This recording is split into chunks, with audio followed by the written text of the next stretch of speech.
طبقه جادویی 15 تا پایه بلند میبافم. پایان رج بالای سر اولین 3 تا زنجیره 1 کوک میزنم.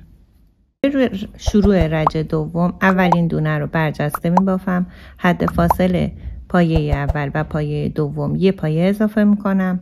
دومی رو برجسته 1 پایه دیگه اضافه میکنم. سومی برجسته باز 1 پایه اضافه میکنم. میبافم. ببینید چجوری برجسته است. پایه برجسته، حد فاصله این پایه و پایه بعدی 1 پایه اضافه میکنم.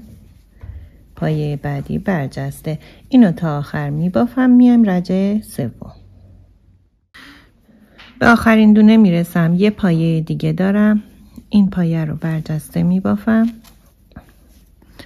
ما بین این پایه و پایه‌ای که دارم 1 دونه اضافه میکنم و بالای آخرین پایه رو 1 کوک میزنم. میریم برای رج سوم. 1 پایه کوتاه میزنم. 1 زنجیره میزنم. اولین پایم برجسته. بین پایه برجستم و دونه‌ای که اضافه کردم 1 پایه میزنم. این دونه رو کار ندارم. پایه برجسته بعدیمو میبافم. 1 دونه اضافه میکنم.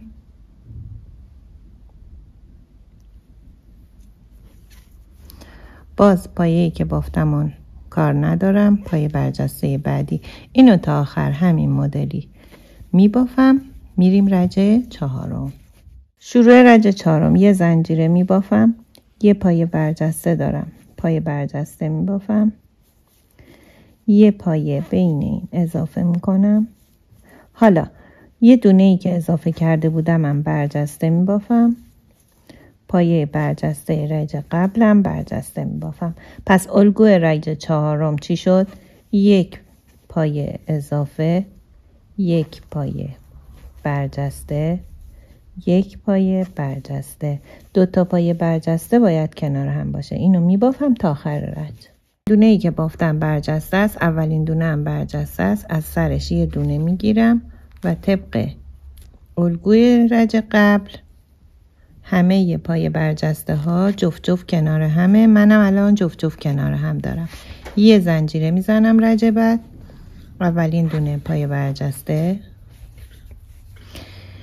بین این پایه و این پایه 1 دونه پایه میزنم. 1 پایه اضافه میکنم. پایه‌ای که اضافه شده رو کار ندارم. 1 پایه برجسته میبافم. بین 2 تا پایه برجسته 1 پایه اضافه میکنم. 1 پایه برجسته رو دوباره برجسته میبافم. بین پایه برجسته و پایه‌ای که اضافه شده بود 1 پایه اضافه میکنم. پایه‌ای که اضافه شده بود و کار ندارم. پایه برجسته رو برجسته میبافم. پس الگوم شد بین 2 تا پایه برجسته 1 پایه اضافه میکنم. بعد از پایه برجستم 1 پایه اضافه میکنم.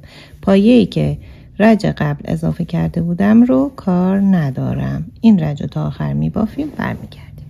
1 پایه بلند برجسته اینجا داریم. 1 برجسته اینجا داریم.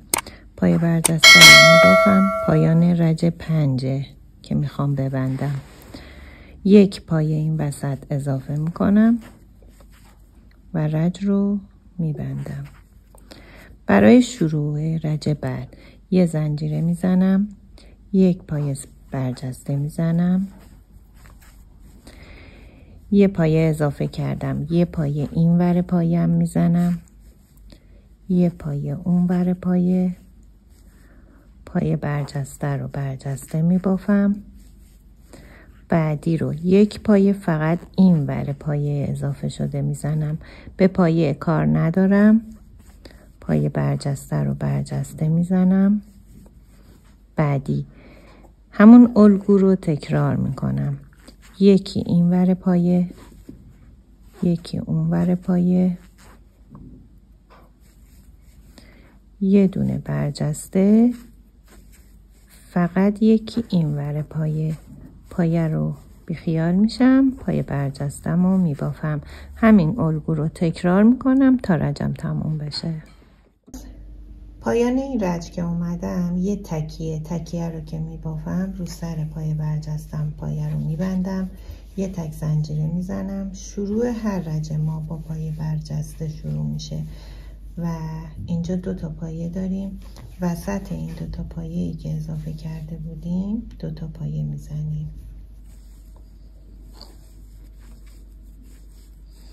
پایه برجسته بعدی رو میزنم.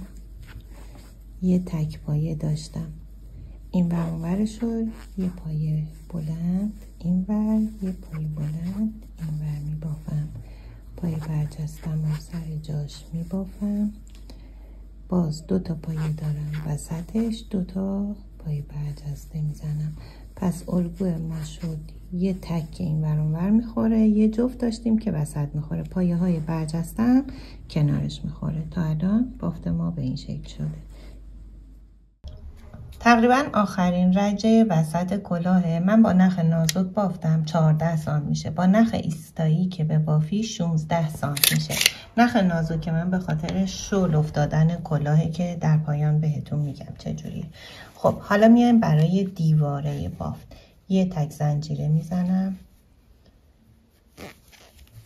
برجسته رو برجسته، وسط این 2 تا زنجیره. این الگو رو تا 14 سانت ادامه، 18 سانت ادامه میدم. پس الگو ما شد یه برجسته 2 تا تک، یه برجسته 2 تا تک وسط اون. وقتی که شعاع کلاهمون رو اندازه میزنیم باید حدوداً 17 تا 18 سانت بشه. اینو ادامه میدم تا پایین کلاه تموم بشه.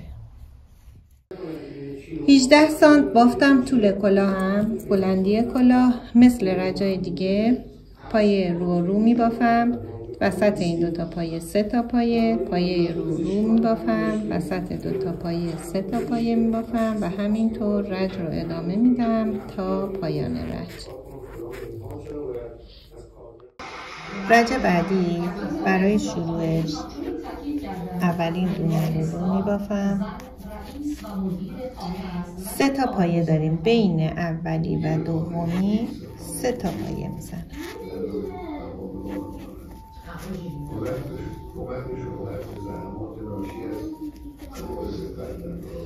پس پایه رو میبافم، به همین ترتیب ادامه میدم تا رجم تموم بشه.